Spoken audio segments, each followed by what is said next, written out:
A lot of players have already hit the level cap, so now the main goal isn't leveling up, it's farming Zeny. That's why so many are building their own multi-job Zeny farmers.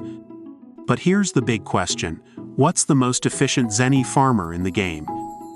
We all know that mechanic is the top farmer, but, as they say, play the class you actually enjoy. So what if you're not into playing mechanic? What if you come from a magic class, and all your gear and deposits focus on magic attack? Or maybe you already have a genetic, which is also from the merchant class. Does it still make sense to spend 8.8 million Zeny just to make a mechanic farmer? And what if you'd rather go with a shadow chaser for farming? Could that actually be more effective? Later, I'll also show you how I managed to earn 20 million Zeny in the exchange. Oh my god! Let's dive in. Right after a quick word from our sponsor. Need to farm 24/7, but your device overheats? Want to multi-client a healer for your main character, but only have one phone? Or maybe your phone's too laggy to even play? I've got great news. Introducing UgPhone. Run your games 24/7 simply by logging in through the UgPhone app. Once logged in, you can close your phone to save battery. UgPhone handles all the heavy lifting, so you can play any game without worrying about your phone's capabilities. The game runs on their servers, not your device. Use my referral link and invitation code for 40 free hours of device usage. There's no debate that the mechanic is truly the best farmer in the game. It has a skill called fundraising, which gives an additional 20% Zeny from monsters you kill. It also has a skill called overprice, which allows it to sell items to NPCs at a higher price. Then there's buying low, which means it can buy items from NPCs at a lower price. But beyond all that, the biggest reason why mechanic is the best farmer in the game is its ability to farm fuel, a primary requirement for crafting weapons and alloys, like the elemental weapon or the fire axe we often see. The elemental stones, which boost our elemental damage, also come from them. In short, it's not just about farming Zeny, it's also about crafting. But there are also a few reasons why we might not need to choose mechanic.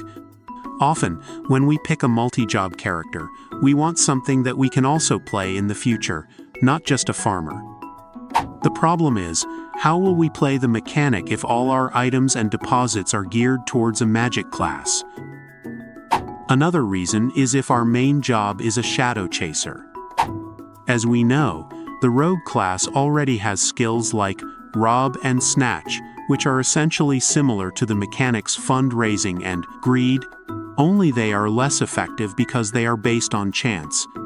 Another reason is, as I mentioned with the shadow chaser, what if your main job is a genetic class? As we know, it already has the fundraising skill, which comes from its merchant skill. What we would debate then is how effective it is at farming monster drops, even without the greed skill. So, to see the difference, we will compare the farming results of a stalker and a genetic in terms of Zeny farming. Starting from 10,000 battle time until it runs out, we will check how much Zeny they can accumulate. Aside from Zeny, we will also look at how many fantasy flowers and rough ore deacons they collect. Okay, so let's start with the stalker. Please note that the stalker isn't yet a third job, so their rob and snatch skill levels might increase with breakthroughs.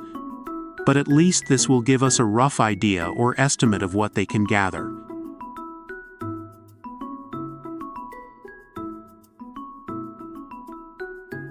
Then next, we move on to the genetic.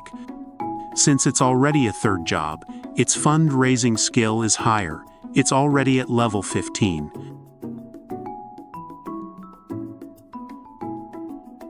So the results, what we can see here is that the genetic is still the stronger farmer overall, mainly because the bonus Zeny from its fundraising skill is consistent, unlike the stalker's snatch skill, which is based on chance. But what's even more surprising is that even without the greed skill, the genetics still managed to collect a high amount of rough Oridicon. So again, This simply shows how big the difference can be. In the end, the decision is still up to you. For me, if you have the funds to multi-job into mechanic, then go for it. It really lets you make the most out of your battle time. But if you don't have enough Zeny yet, or in case you're choosing a farmer based on the class you actually want to play in the future, then this is the kind of farming performance you can expect from them. Then for part 2, I'll teach you how to earn 20 million Zeny just by selling items on the exchange. Since almost all players are now capped at level 110, this method is more acceptable because it does consume gameplay time, and you'll need to trade off some of your character's progress in exchange for profit. First, you need to collect all the enchantment vouchers you get from the Thanatos Tower instance. You'll need to trade these in for enchantment crystallization until you've gathered 20 pieces. You can also exchange 30 pieces of Mora gold coins for 1 piece of enchantment crystallization. To get Mora gold coins, you can trade your assistant's Medal of Honor. You can also farm Mora gold coins in instances like Thanatos Tower and Chaotic Invasion. Once you have 20, you can exchange them for advanced accessory enchant vouchers at the adventure shop in Prontera. Then, I suggest using the voucher on Orleans gloves. Why Orleans gloves? Because more players use it due to its high magic attack stat of 10%. And that's just the base stat. It's also a popular choice since many classes include it in their builds.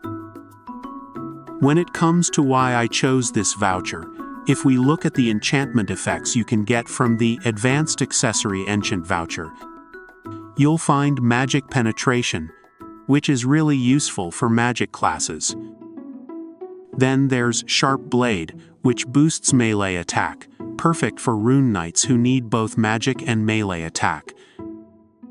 And in case you get the Tenacity enchant, which provides physical damage reduction, you're still not at a disadvantage because many players are also switching to utility or support builds these days. At the end of the day, any enchantment you get will have a buyer. As you saw in the video, it didn't even last long on the exchange, and there are already a lot of people competing to buy. Ultimately, this guide is for earning Zeny. If you're focused on progressing your character, I wouldn't recommend this because it will drain your resources. But if you need Zeny, this is one of the things you can consider doing. If you want more tips and tricks to level up your gameplay, make sure to stay tuned for our next video where we'll dive into even more strategies and updates. Trust me, you won't want to miss it. Drop a comment below with any questions or suggestions for future videos, and I might feature your idea next time. See you in the next one. Don't forget to come back for more.